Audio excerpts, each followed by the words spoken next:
reçois. Jésus m'avait dit de déclarer sur toi des choses. La première chose, je déclare sur tous les jeunes qui sont ici.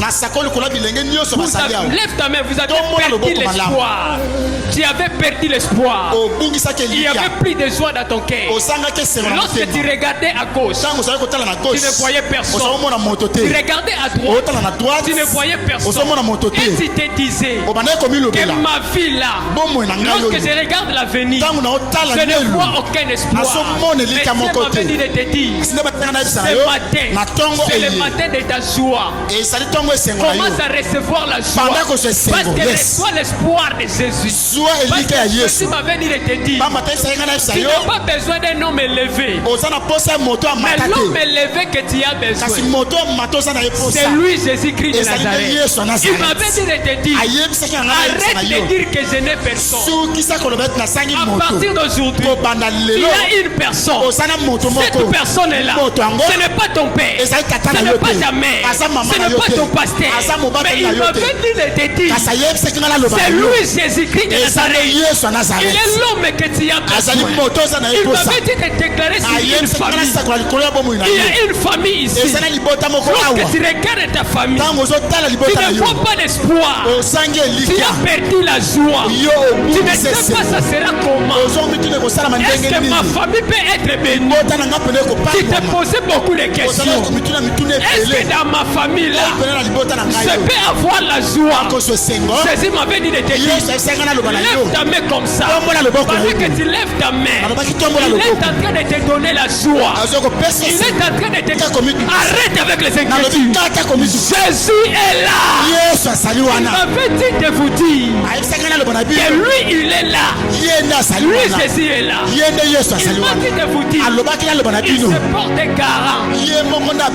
Très bien, sois béni. Il se porte garant. Il se porte garant. Et c'est lui l'homme que vous avez besoin. Il va vous introduire dans des milliers où vous n'avez jamais pensé. Je prophétise sur vous au nom de Jésus. Dans les jours qui viennent, l'onction qui est sur moi, ça se transmet sur vous. Dieu vous connecte dans des milliers avec des hommes auxquels vous n'avez jamais pensé. Et il vous donnera la joie. C'est moi votre pasteur. Je suis venu annoncer une saison de joie dans cette église. Je vois le Seigneur transformer les inquiétudes en joie. Vous ne savez pas, le Seigneur est en train de transformer la tristesse en joie. Pendant que j'ai médité, je n'ai pas compris pourquoi le Seigneur m'a donné ce passage. Il m'a donné 1 Thessaloniciens chapitre 5 verset 5. La Bible déclare, soyez toujours joyeux. C'est le verset que Dieu te donne ce matin. Même si rien ne marche, Dieu m'a dit de te dire, sois toujours joyeux. Même si rien ne marche, Dieu m'a dit de te dire, sois toujours joyeux. Même si tu n'as encore rien vu, Dieu m'a dit de te dire, sois toujours joyeux. Parce que le temps de changement est arrivé. De voir les joies entrer dans vos maisons.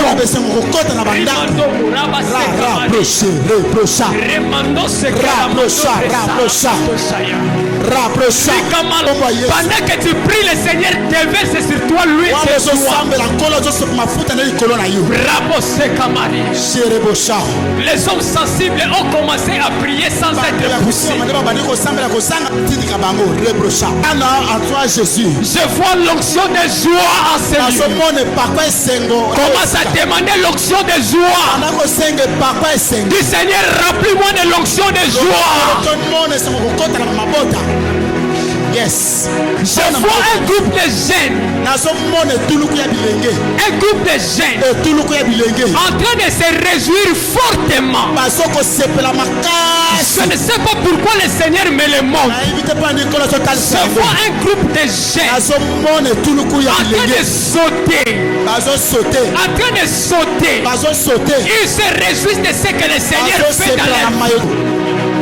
Merci, pasteur. Prie bien, demande l'onction de joie. Écoute la prophétie qui est sortie pendant que je priais en langue et c'est monté dans mes oreilles.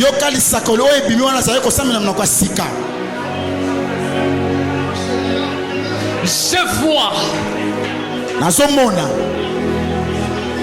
les liens de deuil.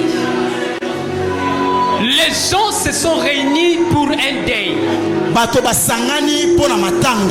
Mais ce lien s'est transformé et ce deuil-là est devenu une fête.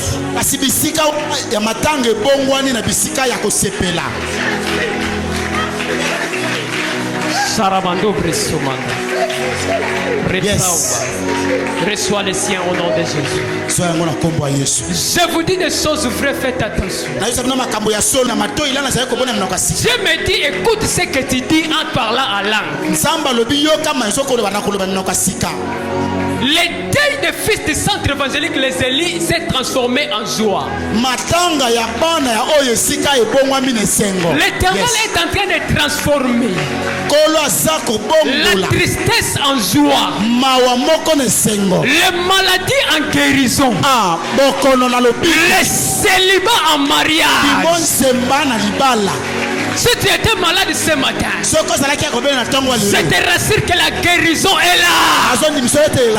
Ce fois, Dieu transforme un lieu sec à un lieu humide. Et c'est ce lieu ici. Yes. Et c'est ce lieu. Le temps de la pluie est arrivé.